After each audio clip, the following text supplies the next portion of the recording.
வணக்கம். ஒரு விஷயம் யோசிச்சு பாத்தீங்களா? நம்ம ஊரு பார்க், குளம், ரோடு இப்படி பொது சொத்துக்களை பாதுகாக்கிறதுல எனக்கும் உங்களுக்கும், அதாவது ஒரு சாதாரண குடிமகனுக்கு எவ்வளோ பெரிய சக்தி இருக்குன்னு நினைக்கிறீங்க? ஆமா, நம்ம நினைக்கிறத விட அதிகம். இன்னைக்கு அந்த ஆச்சரியமான சக்திய பத்தி தான் பார்க்க போறோம். சரி, முதல்ல ஒரு கேள்வி. இந்த பொது சொத்துக்கெல்லாம் உண்மையான ஓனர் யாரு? நம்ம பார்க், ஏரி, ரோடு இதுக்கெல்லாம் யாரு சொந்தக்காரங்க? அரசாங்கமா இல்ல அதிகாரிகளா? ரெண்டுமே இல்ல. உண்மையான உரிமையாளர்கள் நீங்களும் நானும் தான். அதாவது பொதுமக்கள். இன்னைக்கு நாம பார்க்க போற விஷயமே ஒரு சாதாரண குடிமகன் கேட்ட ஒரு சின்ன கேள்வியிலிருந்து தான் தொடங்குது. ஆனா அந்த கேள்வி எவ்வளோ பெரிய ஒரு விஷயத்த கிளப்போன்னு அப்ப அவருக்கு தெரிஞ்சிருக்காது. என்ன நடந்துச்சுன்னா, ஒரு அக்கறையுள்ள குடிமகன் ஆர்டிஐன்னு சொல்லுவோம்ல, அந்த சட்டத்துக்கு கீழ ஒரு பொது மேய்ச்சல் நிலம் இருக்கு. அதை எப்படி நிர்வகிக்கிறாங்க, சரியா ஆய்வெல்லாம் பண்றாங்களான்னு தெரிஞ்சுக்க ஒரு மனு போடுறாரு. ரொம்ப நியாயமான கேள்விதானே? அதுல என்ன தப்பு இருக்கு? ஆனா அரசாங்க தரப்பிலிருந்து வந்த பதில் அதுதான் இங்க ட்விஸ்ட். ரொம்ப விசித்திரமா நம்பவே முடியாத ஒரு பதில். அது வெறும் பதில் இல்ல, அது ஒரு என்ன சொல்றது, ஒரு தடை மாதிரி. அந்த அதிகாரி என்ன ஆதாரம் கேட்டார்னு நினைக்கிறீங்க? இங்க தான் இந்த கதையே ஒரு ஆச்சரியமான திருப்பம் எடுக்குது. கொஞ்சம் நீங்களே யோசிச்சு பாருங்க. என்ன கேட்டிருப்பாரு? நிலத்தோட வரைபடத்தை கேட்டிருப்பாரா? இல்ல அங்க இருக்கிற மக்கள் கிட்ட கையெழுத்து வாங்கிட்டு வான்னு சொல்லியிருப்பாரா? அதெல்லாம் கூட பரவாயில்ல. அவர் கேட்டது இதையெல்லாம் விட ரொம்ப விசித்திரமானது. ஆமா, நீங்க கேட்டது சரிதான். அந்த துணை வட்டாட்சியர் என்ன சொல்றாருன்னா, அந்த பொது நிலம் உங்களுக்கு தான் சொந்தம்னு நிரூபிக்கிற பத்திரத்தை எடுத்துருவாங்க, அப்போ நாங்க தகவல் தரோம்னு சொல்லியிருக்காரு. சரிங்க, ஒரு பொது நிலத்துக்கு ஒரு குடிமகன் கிட்ட போய் பட்டா கேட்டா எப்படி? என்னங்க நியாயம் இது?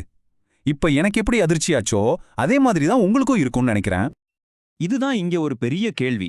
ஒரு பொது சொத்து, அதாவது நம்ம எல்லாருக்கும் பொதுவான ஒரு இடத்துக்கு ஒரு தனிப்பட்ட மனுஷன் போய் இது எனக்கு சொந்தம்னு எப்படி நிரூபிக்க முடியும்? முடியவே முடியாது. கொஞ்சம் கூட தர்க்கமே இல்லாத ஒரு கோரிக்கை இது. சரி, இப்படி ஒரு சிக்கலான சூழ்நிலையில தான் நம்ம கதையோட ஹீரோ என்ட்ரி கொடுக்கறாரு. யார் அந்த ஹீரோ?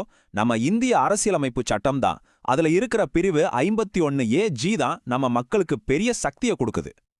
இந்த பிரிவுல என்ன சொல்றாங்கன்னா, நம்ம சுத்தி இருக்கிற இயற்கை, அதாவது காடு, குளம், ஆறு இந்த மாதிரி விஷயங்களை பாதுகாக்கிறது இந்தியாவுல இருக்கிற ஒவ்வொரு குடிமகனோட அடிப்படை கடமைன்னு சொல்றாங்க. அப்ப இதுக்கு என்ன அர்த்தம்?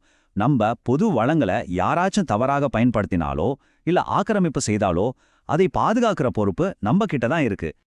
சோ நம்ம புரிஞ்சிக்க வேண்டிய முக்கியமான விஷயம் என்னன்னா, இது வெறும் ஒரு இப்படி பண்ணுங்கன்னு சொல்ற பரிந்துரை கிடையாது. இது நம்ம அரசியலமைப்பு சட்டமே ஒவ்வொரு குடிமகனோட தோள்லையும் வச்ச ஒரு பெரிய பொறுப்பு, ஒரு கடமை.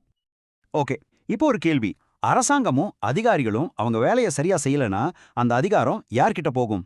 இந்த அரசியலமைப்பு சட்டம் எப்படி அந்த அதிகார சமநிலையை நம்ம மக்கள் பக்கம் திருப்புதுன்னு அடுத்ததா பார்ப்போம். ஒரு பக்கம் பாருங்க, அதிகாரியோட பார்வை, இது தனியார் சொத்தா, உங்க பத்திரத்தை காட்டுங்கன்னு கேக்குறாங்க. இன்னொரு பக்கம் மக்களோட பார்வை, இது எங்க வரி பணத்துல உருவான நம்ம பொது சொத்துன்னு சொல்றாங்க. இந்த ரெண்டு பார்வைக்கும் உள்ள வேறுபாடு தான் இங்க ரொம்ப ரொம்ப முக்கியம்.